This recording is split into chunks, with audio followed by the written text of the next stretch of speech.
Merci beaucoup, Monsieur Ning. Donc, effectivement, capter les délocalisations, mettre le pari sur les écosystèmes, comme l'a fait un peu le Maroc dans l'aéronautique et l'automobile, et aussi et surtout transformer les produits locaux pour améliorer le degré de transformation sont des enjeux qui aujourd'hui sont essentiels pour le Sénégal. Monsieur Troumba, pour l'expérience du Tchad, j'étais en septembre dernier à Paris lorsque le Tchad présentait le plan national de développement lors de sa conférence des bailleurs, donc avec une vocation industrielle assez importante. Pouvez-vous partager avec nous cette vision de l'industrialisation du Tchad comme modèle d'un futur développement?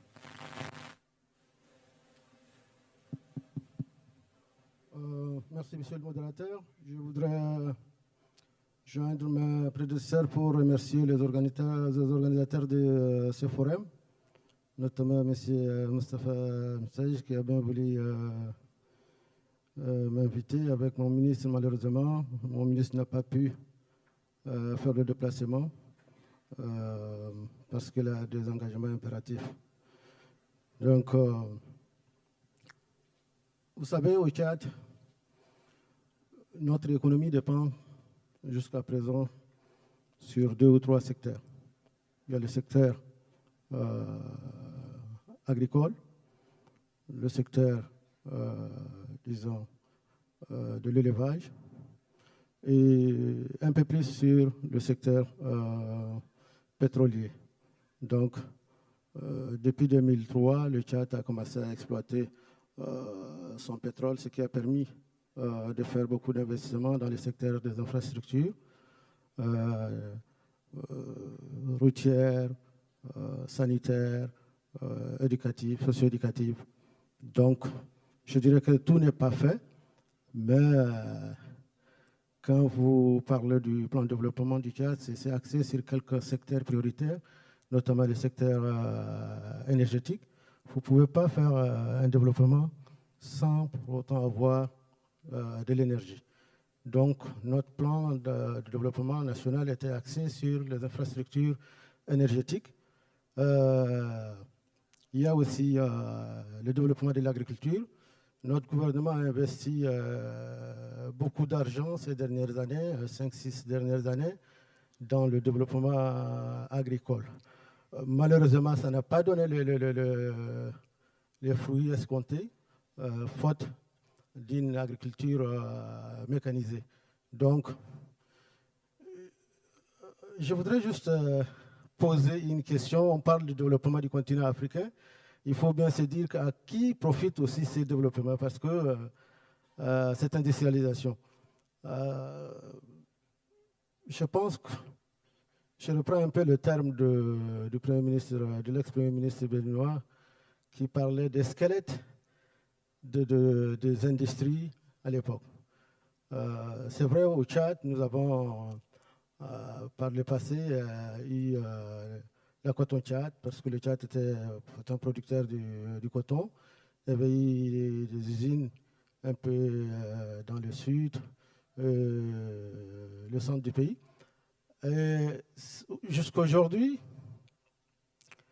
la production de la culture du coton a vraiment baissé, compte tenu du fait que, d'abord, il y a les aléas climatiques qui ne sont pas du tout les mêmes qu'avant. Il y a aussi les intrants pour la production de notamment les engrais qui coûtent extrêmement cher. Et le prix du coton n'est plus encourageant pour les producteurs. Donc, il y avait une baisse. On est venu, je crois, de quelques 3000 tonnes. Je ne sais pas, peut-être on est dans les 90 000, 100 000 tonnes ces dernières années. Donc, vous voyez. Maintenant, le gouvernement tchadien est en train de s'atteler sur la mise en valeur de ses ressources minérales, notamment le secteur minier, puisqu'on a exploité du pétrole qui nous a permis, mais on n'a pas su, disons, anticiper les fluctuations de cours de pétrole. Donc, maintenant, il y a toute une politique de mise en valeur de nos ressources minérales. Le gouvernement a adopté récemment un code minier pour faciliter l'attractivité des investisseurs. Mais il se pose aussi un problème de logistique. Pour industrialiser un pays, il faut avoir des infrastructures modernes pour pouvoir amener tous les matériels qui peuvent entrer dans la construction de ces infrastructures. Donc, il y a des efforts qui sont en train de faire dans le but de faire la connexion entre les réseaux ferroviaires Cameroun, Tchad, Soudan. Il y a aussi le rétablissement de l'axe Bol, Ngouri, plutôt Gigimi, ça c'est la frontière nigérienne, pour un peu rattraper la transsahélienne. Donc, le gouvernement tchadien est en train vraiment de faire des efforts. Et il y a aussi, ce qu'il faut souligner, des réformes structurelles qui sont en train d'être, disons, validées, je crois très probablement au mois de mars, pour un peu pallier à toutes ces insuffisances. Pour le moment, dans le secteur, disons, pétrolier, on arrive à faire une transformation. On a une raffinerie au niveau à 35 km de la capitale qui déjà produit des produits pétroliers pour la consommation intérieure. Et aussi, il y a une zone économique qui est créée à Yarmaya pour la transformation de ces produits pétroliers, notamment le polypropylène et d'autres dérivés du pétrole. Donc, le Tchad est engagé à mettre aussi en valeur